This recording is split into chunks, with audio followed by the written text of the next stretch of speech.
ముఖ్యమంత్రి గారు ఇంకో మాట కూడా చెప్తా ఉన్నారు. దీనికి సంబంధించి ఇంటర్వ్యూకి మీరు ఢిల్లీకి వెళ్ళినప్పుడు అక్కడ అవసరం అయితే ఈ 20 మందికి ఉండటానికి రాష్ట్ర ప్రభుత్వం తరఫున గెస్ట్ హౌస్లో ఏదైనా అవసరం ఉంటే ఆ ఏర్పాట్లు కూడా చేయండి అని చెప్పి ముఖ్యమంత్రి గారు చెప్తా ఉన్నారు. మీ అందరి తరఫున నేను మరొకసారి వారికి కూడా ధన్యవాదాలు తెలియజేస్తూ ఉన్నాను.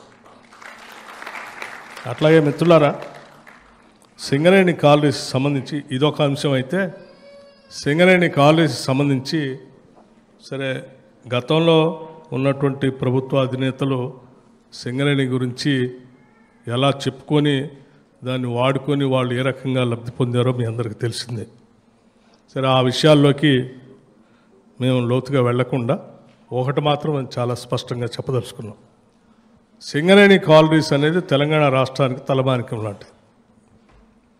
తెలంగాణ ప్రజల యొక్క ఒక గొప్ప ప్రభుత్వ రంగ సంస్థ ఇది.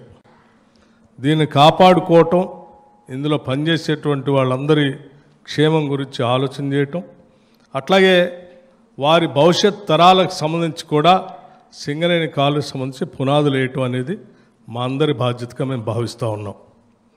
సింగరేణి కాలనీస్ని